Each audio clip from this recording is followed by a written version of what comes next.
I, 32F, am currently working as a general manager at an upscale restaurant that we opened last year. The journey of opening and running this place has been incredibly challenging but equally rewarding. We have an amazing team that works together seamlessly. Over time, we've all grown really close and often hang out outside of work too.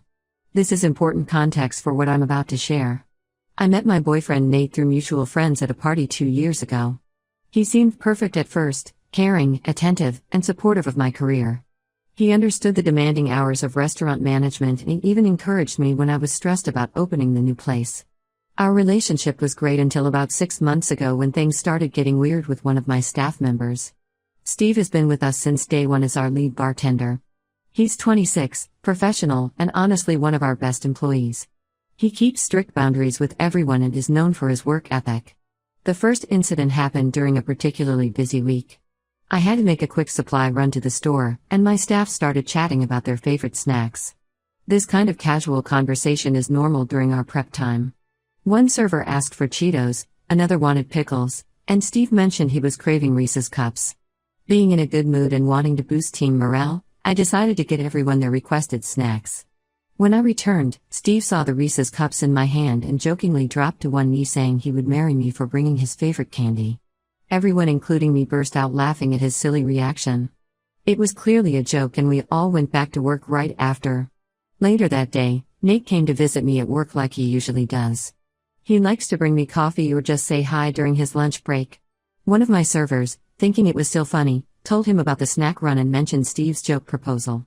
That night, Nate interrogated me for hours about it. He said he found it extremely disrespectful that another man would propose to me, even as a joke, knowing I'm in a relationship.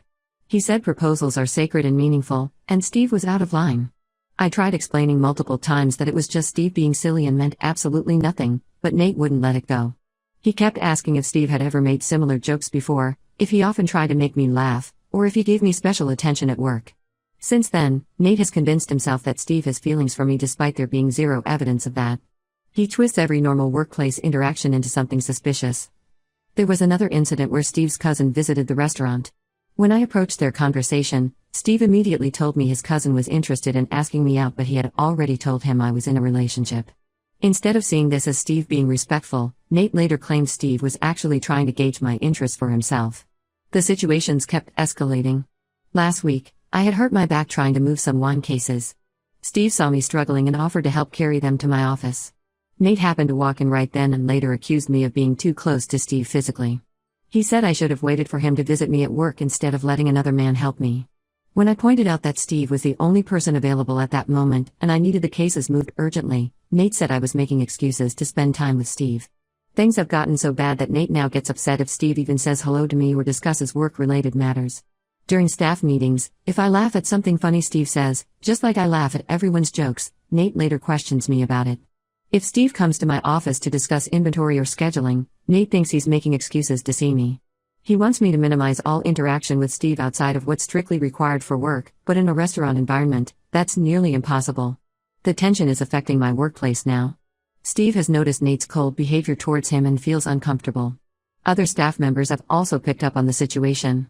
Some have even started volunteering to interact with Steve instead of letting him come to me directly, which is ridiculous because he's one of my managers and we need to communicate regularly.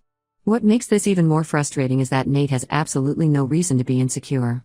In our 2 years together, I've never given him any cause to doubt my faithfulness. I'm always honest about my whereabouts, I share stories about my day, and I've even tried including him in staff gatherings so he feels more comfortable with everyone. My friends think Nate is being controlling and unreasonable. They've seen how his jealousy has affected me over the past months. I'm constantly walking on eggshells, worried about how he'll interpret normal workplace interactions. We've had countless arguments about this, each lasting hours, and I'm emotionally drained from defending innocent situations. I love Nate but his behavior is starting to make me question our relationship. The constant accusations and arguments are taking a toll on my mental health. I can't focus properly at work because I'm always worried about how Nate might interpret different situations. Even my staff has started acting differently around me when Nate is present, which is affecting our previously relaxed and efficient work environment. I don't want to give up on our relationship, but I also can't keep living with this constant suspicion and drama.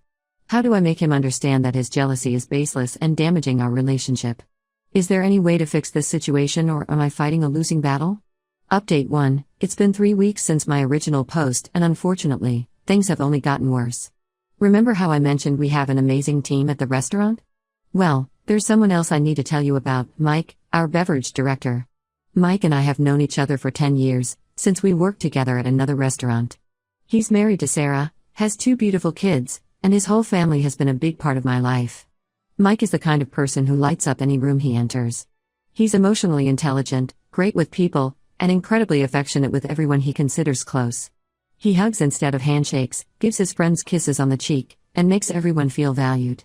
His wife Sarah is exactly the same way. They're just warm, loving people who treat their friends like family. Last night was our restaurant's 1-year anniversary celebration. The whole team was there with their partners and families. Mike and Sarah came with their kids, and of course, Nate was there too. Everything was going great until Mike greeted me with his usual hug and kiss on the cheek, just like he greeted several other female friends and coworkers. When we got home, Nate completely lost it. He started yelling about how inappropriate Mike's behavior was and how disrespectful it was to our relationship. I tried explaining again that Mike is like a brother to me, that he's happily married, and that this is just how he shows affection to people he cares about. But Nate wouldn't hear it. Then he brought up New Year's Eve. We had just successfully pulled off a huge event at the restaurant, and at midnight, everyone was celebrating. Mike had kissed Sarah, then hugged me and gave me 3 quick kisses on the forehead before moving on to hug and celebrate with the rest of the staff. According to Nate, this was completely unacceptable because only he should be kissing me in any way. The argument got really heated when Nate demanded I tell Mike to stop being physically affectionate with me. He said if I truly loved and respected him, I would set this boundary. I refused because there's absolutely nothing inappropriate about Mike's behavior. He treats all his close friends this way, male and female, and Sarah has never had an issue with it. What really shocked me was what happened next. Nate pulled out his phone and showed me a list he'd been keeping. He had documented it every single time Mike had hugged or kissed me over the past year. Each incident had a date, location, and detailed description. For example, January 15th, Mike hugged her and kissed her cheek when he arrived at work, and March 23rd, Mike hugged her for 3 seconds too long after the wine tasting event. I was horrified. Who keeps track of things like this? The level of obsession and paranoia required to maintain such a list is frightening. When I expressed my shock, Nate defended himself, saying he needed evidence of Mike's inappropriate behavior. The final straw came when Nate suggested that something must be going on between Mike and me since we spend so much time together at work. He said it's suspicious that Mike and I often stay late for inventory or wine tastings. I was furious. Mike is our beverage director, of course we have to work closely together. Not to mention he's been happily married for years and we've all been friends for a decade. Nate then brought up how Mike sometimes touches my arm when we're talking, or how we share inside jokes from our years of friendship. He said it was emotionally cheating even if nothing physical was happening. When I pointed out that Mike is equally affectionate with everyone and that Sarah is completely comfortable with it, Nate accused me of gaslighting him. I ended up leaving his place and driving home. Since then, he's been calling and texting nonstop. His messages swing between angry accusations and tearful apologies. He keeps saying he's just trying to protect our relationship, and that I'm being unreasonable by not respecting his feelings. But I'm starting to see his behavior for what it really is, controlling and toxic. The list on his phone especially scared me. It shows a level of obsession and paranoia that I never noticed before. Now I'm wondering what else he might be documenting or monitoring without my knowledge. My head is spinning trying to process all this. How did we get here? How did normal, friendly interactions become such a source of conflict? I'm caught between wanting to save my relationship and recognizing that Nate's behavior is becoming increasingly problematic. I don't know what to do anymore. Update 2. It's been 2 months since my last update, and I've made some deeply disturbing discoveries about Nate.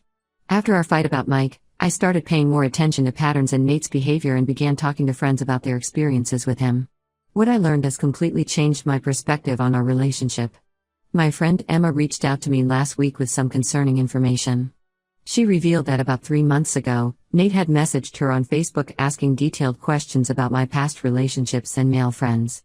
He wanted to know if I had ever cheated in previous relationships, if I had close male friends before him, and if I had ever been too friendly with coworkers. Emma felt uncomfortable with his questions and didn't respond, but she wasn't the only one he contacted. Another friend, Rachel, told me Nate had cornered her at a party when I wasn't around and grilled her about my relationship with Steve and Mike. He tried to make it seem casual, but his questions were clearly aimed at finding evidence of inappropriate behavior. Rachel said she had felt uneasy about the conversation but wasn't sure if she should tell me. What really opened my eyes was discovering that Nate had been secretly visiting the restaurant on days he knew I wouldn't be there. One of my servers, Lisa, finally told me that he would sit at the bar for hours, watching how Steve and Mike interacted with female staff. He would ask subtle questions about workplace dynamics, trying to gauge if their behavior with me was different from how they treated others. Lisa said she had noticed this happening at least once a week for the past few months.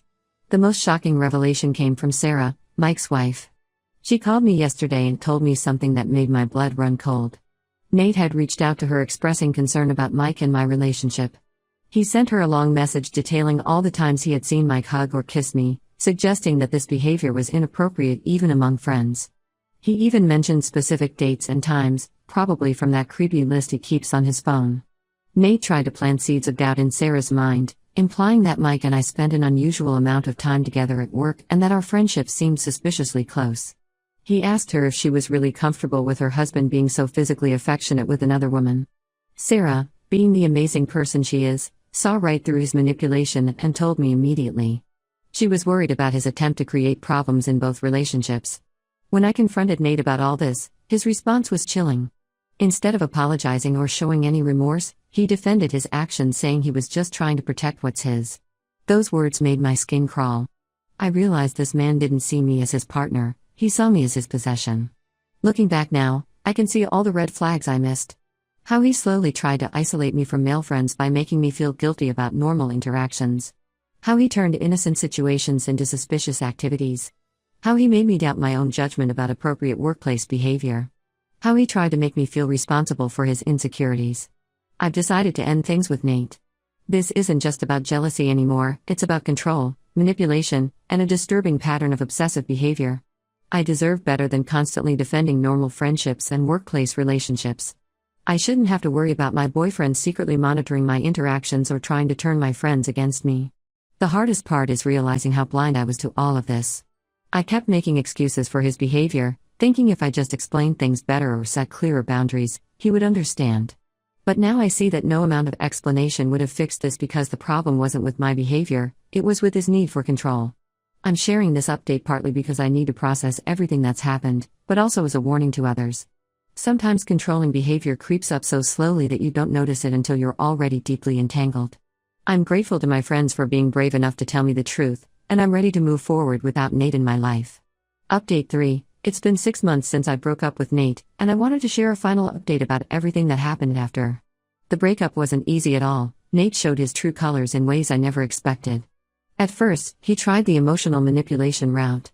He showed up at my apartment crying, saying he would change and get help for his jealousy issues. When that didn't work, he switched to angry accusations and threats. He said he would expose me for having inappropriate relationships at work and ruin my professional reputation. For weeks after our breakup, he would show up at the restaurant unannounced. Sometimes he would sit at the bar for hours, watching me interact with staff. Other times he would demand to talk, causing scenes that made customers uncomfortable. He sent multiple emails to our company's corporate office claiming there was inappropriate behavior happening between staff members. He even tried to contact our HR department with false accusations about Mike and me. Thankfully, my boss knows me well and has seen my professional conduct over the past year. He didn't take Nate's accusations seriously and actually helped me document all of Nate's harassing behavior. This turned out to be crucial later. Things escalated when Nate started following me home from work. He would park outside my apartment building and wait for hours. My neighbors reported seeing him trying to look into my windows. The final straw was when he tried to break into my apartment one night when he thought I was home with someone else. In reality, I was working late at the restaurant. I had to get a restraining order after that incident. The police got involved, and all the documentation from work helped prove the pattern of harassment. They found some disturbing things on his phone, including hundreds of photos he had secretly taken of me at work and detailed notes about my daily schedule and interactions. The whole experience taught me valuable lessons about recognizing controlling behavior early on. I now see how he slowly isolated me from friends, made me doubt my judgment, and tried to control my professional relationships. The red flags were there from the beginning, I just wasn't ready to see them. My work relationships are stronger than ever now. Steve and Mike were incredibly supportive throughout this ordeal. Steve even walked me to my car every night during the worst of Nate's stalking behavior. Mike and Sarah regularly checked on me and made sure I never felt alone during this time. The restaurant team really came together to support me. They would alert me if they saw Nate hanging around outside, and some even gave statements to the police about his harassing behavior. It showed me that the family we built at work is more real and valuable than I realized. I'm sharing this final update to show others that it's okay to trust your instincts. If someone makes you constantly defend normal friendships and work relationships, that's not love, it's control. If they try to isolate you or monitor your behavior, those aren't signs of caring, they're red flags for abuse.